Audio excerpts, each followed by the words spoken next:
नमस्कार दोस्तों, study IQ में आप सभी का स्वागत है। मैं हूं डॉक्टर महिपाल राठौड़ और आज हमारे साथ मौजूद हैं सिविल सेवा परीक्षा 2019 में रैंक 220 लाने वाले मिस्टर शिवम आशुतोष। शिवम जी, स्वागत है आपका स्टडी आईक्यू में। Thank you Mahipal ji. शिवम जी इस वक्त ऑलरेडी सर्विस में हैं। He had cracked the civil services exam 2017। तो 2018 से यानी पिछले 2 साल से ये post and telegraph account services में जॉब कर रहे हैं और अब इनका फिर से सिलेक्शन हुआ है रैंक 220 पे। तो I am sure he would get other service and I am hopeful that he gets IPS.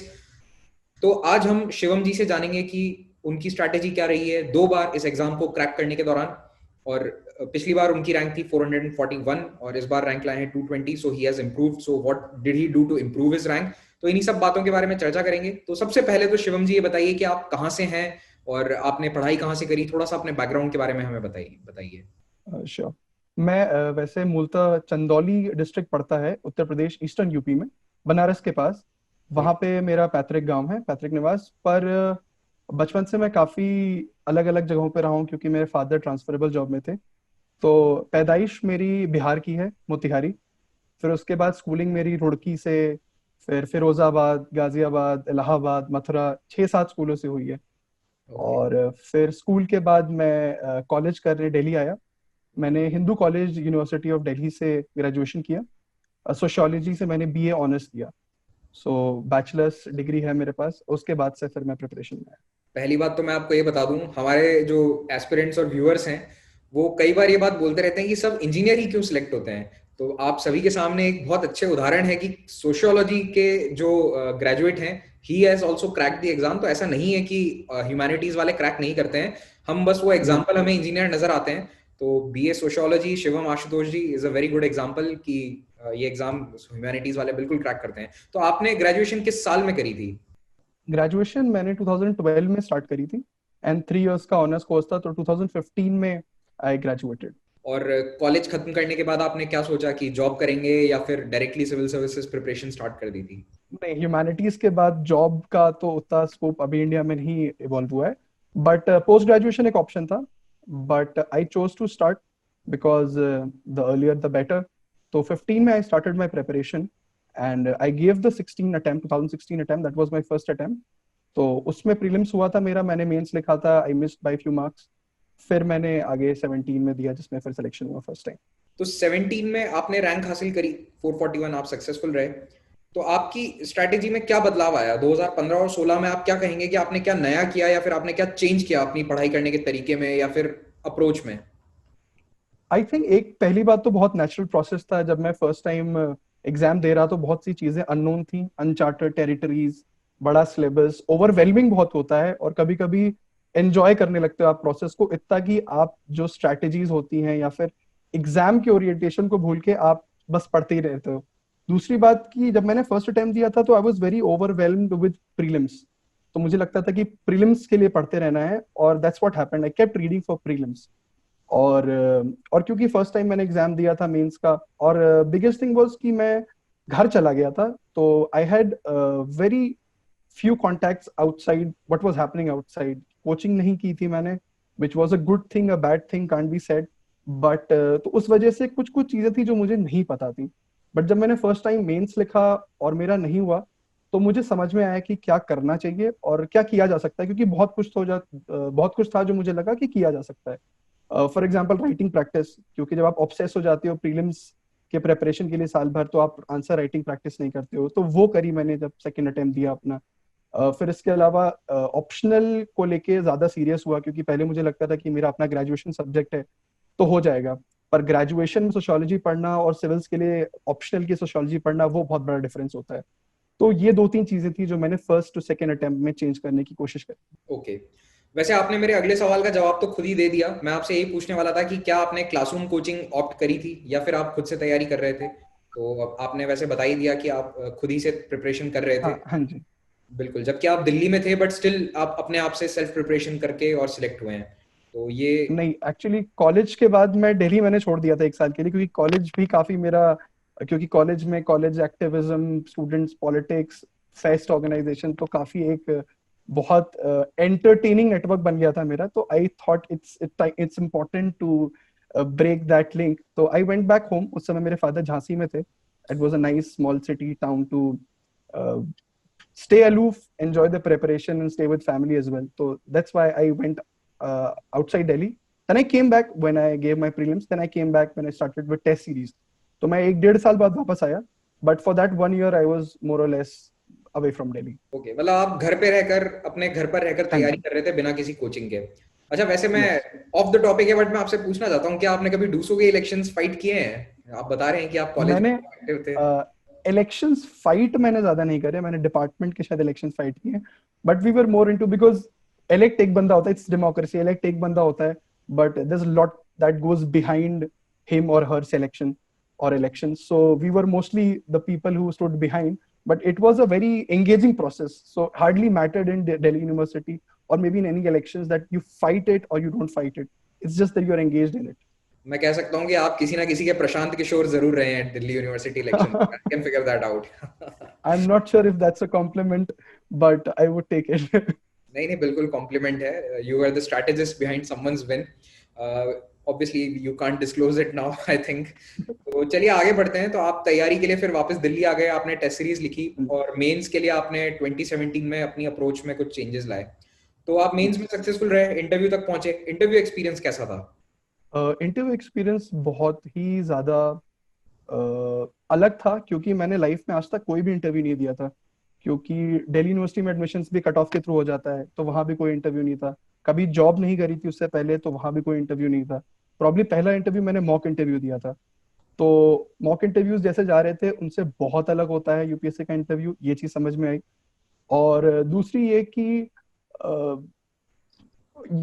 You just have to be there वहां पे, और उसके अलावा आपके हाथ में कुछ होता नहीं है. What they are judging, what they are asking, there might be a huge gap in it. They might be asking you about union territories. That's what they asked me, but probably they were judging something else.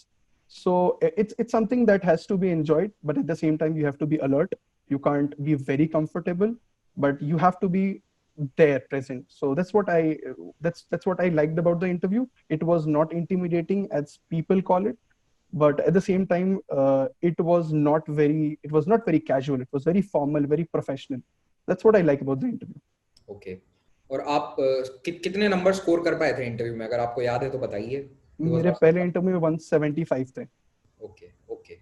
तो आप अपने second attempt में select हो जाते हैं, rank 441 आपको मिलती है and you join a service the post. May I make a correction here? My rank was 447, not 441. I'm so sorry, it was 447. 441 भी मेरे सर्विस के थे, मेरे बगल वाले कमरे में ही रहते हैं. Okay. Doesn't make much of a difference. मेरी तरफ से उनको आप अग्रिम सॉरी कह दीजिएगा, बुरा मान जाए तो. No problem there. तो आपको ये जो सर्विस मिली है post and telegraph account service, मैं थोड़ा इसके बारे में जानना चाहता हूँ, क्योंकि एस्पिरेंट्स मोस्टली आईएएस और आईपीएस के बारे में जानते हैं, जॉब प्रोफाइल क्या है, क्या काम होता है, बट जो दूसरी अलाइड सर्विसेज हैं उनके बारे में बहुत ज्यादा जानकारी नहीं है. अब आप क्योंकि पिछले 2 साल से इस सर्विस में हैं, तो थोड़ा सा हमारे सब्सक्राइबर्स को, एस्पिरेंट्स को बताइए कि what exactly एंटेल्स this service. See, before I start telling about my service, it's very important to understand कि जब आप इस एग्जाम में आते हैं तो आपको इस एग्जाम का एक जो स्ट्रक्चर है, ढांचा है, वो पता चल जाता है कि 900 सीट आती है, कभी 800, कभी 1000 के आसपास. तो when you give this exam, if you come in with the obsession, it's good to have dreams and aspirations to target for 1 or 2, which we call premium services, or the top services as we have started to call it now. But at the end of the day, you are going to enter civil services, the bureaucracy or the entire structure of civil services. So I think the civil services is designed in a manner where every service have their own niche. उनका अपना एक काम है, उनकी अपनी एक specialization है, and without any services, if they stop functioning, we'll be in deep trouble. So be it मेरी service PNT accounts finance, defense accounts finance, be it railway traffic, railway account, which has now merged into railway management. So yes, it's important to talk about the light services. And coming back to my service, which is PNT, Post and Telecommunication Accounts and Finance Services. So basically, it caters to 2 departments of Government of India, the Postal Department and the Telecom Department. और हम इन 2 department की accounting और financing करते हैं. So if we talk about the telecommunications, I think बहुत news में आजकल हम जो देखते हैं कि AGR का issue है, AGR का केस है, license fee, USO, Universal Service Obligation Fund. तो इन सब चीजों की accounting, financing, collection of this revenue is done by our department. In fact, if we talk statistically, we actually bring in the largest non-tax revenue to the government of India. So it's much higher than income tax. Even So I it's didn't know very that. important. A lot of people don't know that, and I think it's their loss that they don't know about it, because it's very important to understand the things that all these jobs are doing, all these services are doing. And if we go back to the postal side, which is one of the infrastructure on which our whole communication is built, the professional, the official communication, government की कितनी भी communication होता है सब letters के through होता है. एक टाइम था when postal department was one of the finest department, it still is today. तो उसकी भी जो अकाउंटिंग फाइनेंसिंग होती है, उसकी बजटिंग होती है, लेटर्स का क्या, पोस्ट कार्ड्स का क्या प्राइस रहेगा, इन सब चीजों का काम हमारे सर्विसेज के अंडर में आता है. So these are the two department and the two different areas that we work इन.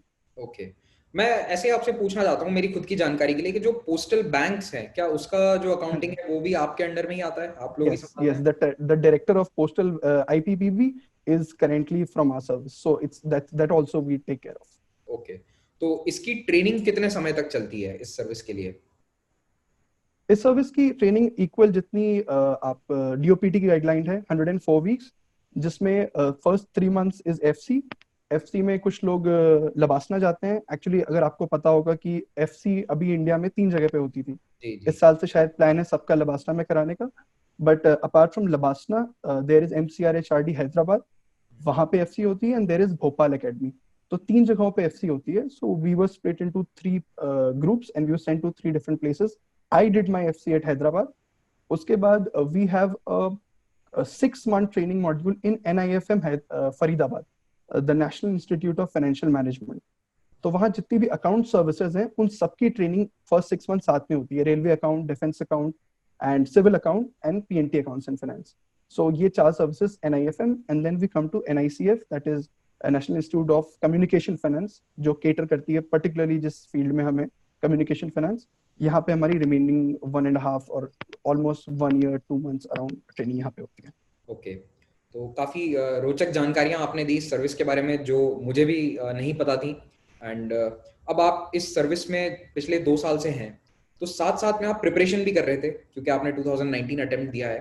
तो आप ट्रेनिंग जो कि ऑलमोस्ट एक जॉब के बराबर होती है, उसमें आपको अपना पूरा समय देना है, उसके साथ में तैयारी कैसे करते हैं? ये वर्किंग एस्पिरेंट्स के लिए एक आइडियल क्या टाइम टेबल होना चाहिए आपके अनुसार? श्योर, ट्रेनिंग बहुत हेक्टिक होती है. And I am very sure कि जॉब के साथ जो देते हैं वो ज्यादा हेक्टिक होती है, बिकॉज ट्रेनिंग में एटलीस्ट रिस्पॉन्सिबिलिटीज नहीं होती हैं. Mostly you are doing what you are told to. Travel बहुत करते हैं हम ट्रेनिंग में. There are attachments all across the country. तो what I can decipher out of my preparation training के टाइम में या वर्किंग एस्पिरेंट्स के लिए is that it's in a way blessing in disguise. क्योंकि टाइम कम हो जाता है, तो टाइम कम हो जाता है तो आपके सोर्सेज अपने आप कम हो जाते हैं. और आपके सोर्सेज कम हो जाते हैं तो आपका जो कंसंट्रेशन कहें या फोकस कहें वो ज्यादा कम सोर्सेज पे आके सिमट जाता है. तो उसमें आप क्या करते हैं कि मजबूरन कह लीजिए या फिर अब चॉइस तो है नहीं, तो आप उन्हीं कुछ चीजों को बार बार पढ़ते हैं.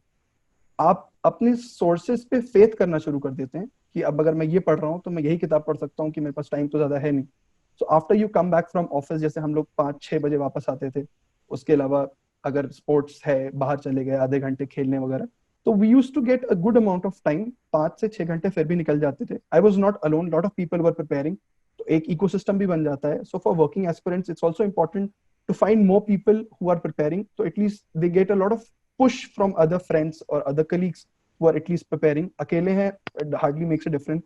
Online communities इतनी हैं, you can find people who are preparing with job. So what's important here is to get the positives out of this limited time, which is really a blessing, because when you get a whole day you think कि ये भी पढ़ लेता हूँ, वो भी पढ़ लेता हूँ, videos भी देख लेता हूँ. But in limited time, you're just bound to focus on few sources, which is the best strategy for this exam, that is limited reading. Okay okay. और आपके अनुसार एक वर्किंग एस्पिरेंट को आइडियली कितना समय देना चाहिए? 3 घंटे, 4 घंटे, कोई एक गाइडलाइन अगर आप दे सकें for the people who are watching this. मेरे ख्याल से अपने हेल्थ, अपने स्लीप, और if they really have a hobby which they can't do away with, which I don't think anybody should do away with. अगर हाफ एन आवर कोई गाता है, किसी को बुक पढ़ना पसंद है, तो इन सब का टाइम निकाल के अगर वो 3 to 4 hours to 5 hours में निकल जाते हैं. कुछ लोग रात को पढ़ना पसंद करते हैं, तो उनके लिए फायदा हो जाता है कि मैं ऑफिस से आके सो जाता था 1 घंटा, तो I had the entire night to myself. तो 4 घंटे भी निकल जाते रहे, 5 घंटे भी निकल जाते रहे। वीकेंड्स हमेशा, मोस्टली प्राइवेट में अगर लोग जॉब कर रहे हैं तो वीकेंड्स आर योर्स, तो try to maximise the weekends.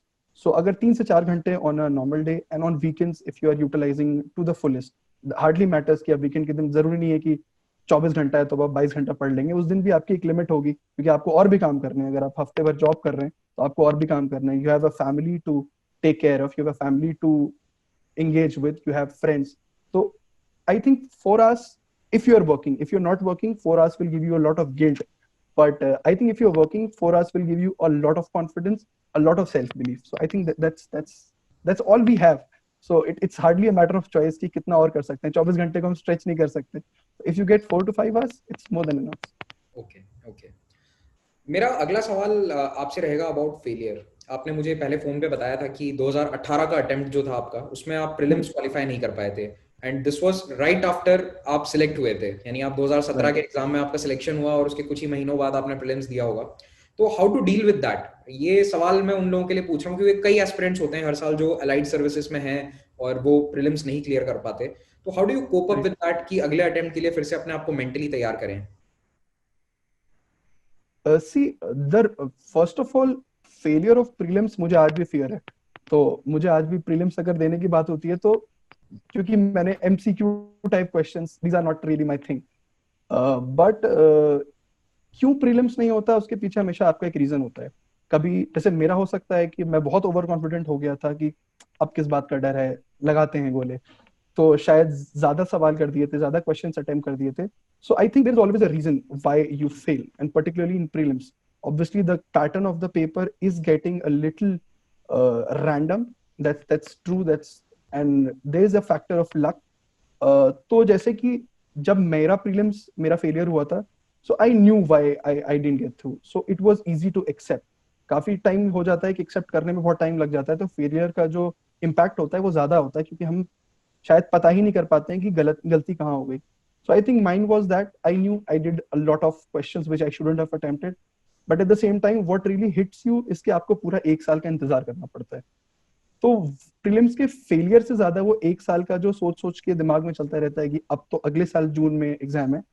So the time factor is what in a way affects you.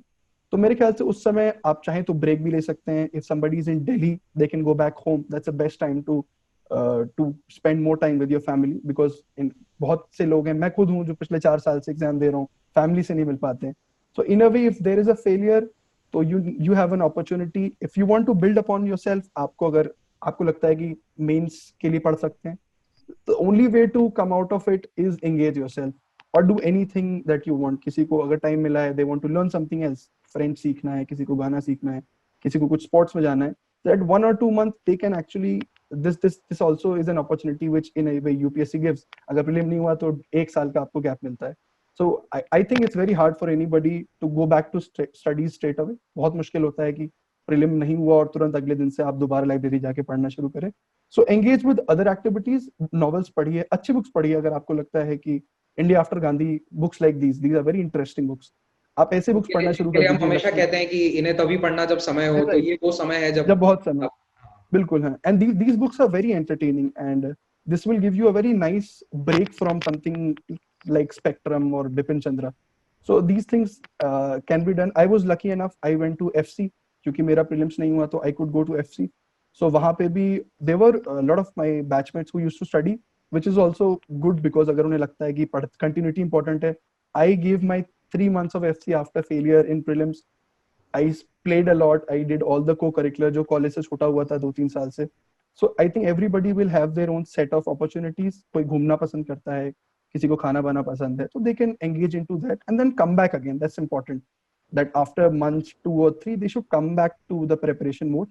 फिर से prelims कहाँ issues थे उन points को note करिए, उन पे start to work on. That's all we can do. This exam is about playing your cards right, and you just have to wait for your time. To summarize, I can say that your strategy was take a short break, then get back to preparation again. And Much needed, much needed break. Okay, okay. आप जब 2019 की cycle का interview देने गए तब आप पर कहीं ना कहीं ये प्रेशर नहीं था एग्जाम यूपीएससी बोर्ड की तरफ से भी कि आप ऑलरेडी सर्विस में हैं? Do they grill you harder जो सर्विसेज में है? क्या उन एस्पिरेंट्स को ज्यादा कठिन सवाल पूछे जाते हैं? ये मुझे काफी लोग मैसेज करके पूछते हैं, तो ऐसा कुछ होता है क्या?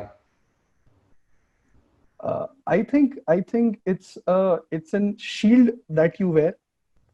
आपको कॉन्फिडेंस के लिए अच्छा होता है, आपको पता होता है कि how bad can it get, I still have a job. But shield है तो फिर you will get bullet shot at you because they know you have a shield, so they will also grill you harder. But my board was kind enough, they started with saying that कि मैं already services में हूँ, that clearly means that I am already fit for the job. And they if they see something better in me, that they can push me into some other services. I don't call it an upgrade, it's really about getting into something else that you like. If you think I'm fit enough for that, then they will let me be. But apart from that, मुझे नहीं लगता है कि कुछ अलग से grilling होती है. Most of the time they don't even mention it, most of the time they don't even see it.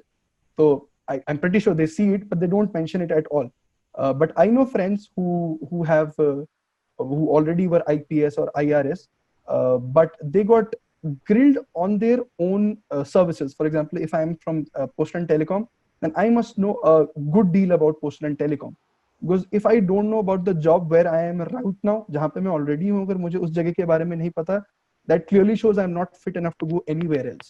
In fact, if they want, they would want me to get out of my own services, because अगर मैं post and telecom के बारे में नहीं बता सकता 2 साल की ट्रेनिंग के बाद या इतने साल जॉब करने के बाद, अगर आप कहीं जॉब कर रहे हैं, कंसल्टेंसी में जॉब कर रहे हैं, या फिर अगर आप किसी और सेक्टर में जॉब कर रहे हैं, so you should know about that sector.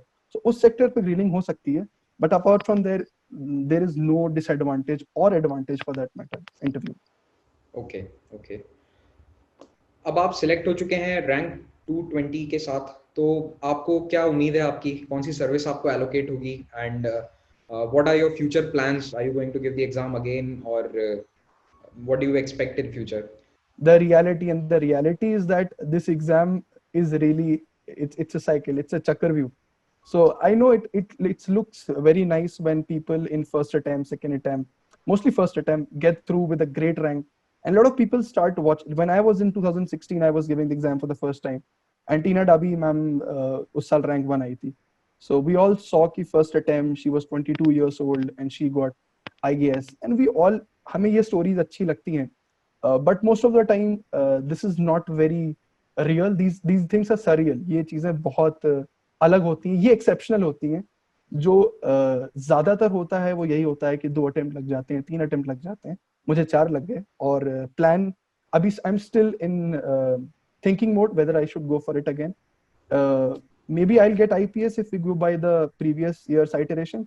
Allotment पिछले साल की देखें तो मिल जाना चाहिए, but with some changes in the reservation pattern, the EWS category, there might be some changes in the allotment, but I think IRS IT I should be allotted. But I think I might go for the exam, and that's what this exam gives you. It gives you a dream that you are not able to give up, and I don't think it's bad to continue with it. So I You'll have really own up to it. another layer of the shield, and then again you'll be attempting the interview, so you'll have to be ready for bigger bullets, I think. Maybe yes. I hope not, but I will be ready for it. But I'm really happy that this is some very good and genuine advice for people who have already been selected, what they should do and what they should aspire for. So you have your targets fixed. आपको IAS या IPS चाहिए तो आप फिर से देंगे, बहुत अच्छी बात है, और हमारी पूरी शुभकामनाएं आपके साथ है. पूरी स्टडी IQ टीम की तरफ से मैं आपको एडवांस में ऑल द बेस्ट कहना चाहता हूँ, और आपकी ये जो अचीवमेंट है उसके लिए आपको बहुत बहुत कॉन्ग्रेचुलेशंस, बहुत बहुत बधाइयाँ. और आपने हमारे लिए समय निकाला अपनी ट्रेनिंग के बिल्कुल बिजी शेड्यूल में से, उसके लिए भी thank you so much. It was a pleasure. It's It was a pleasure is all talking mine. to you, Thank you, Shivam, sir. and thank you so much. Thank you, sir.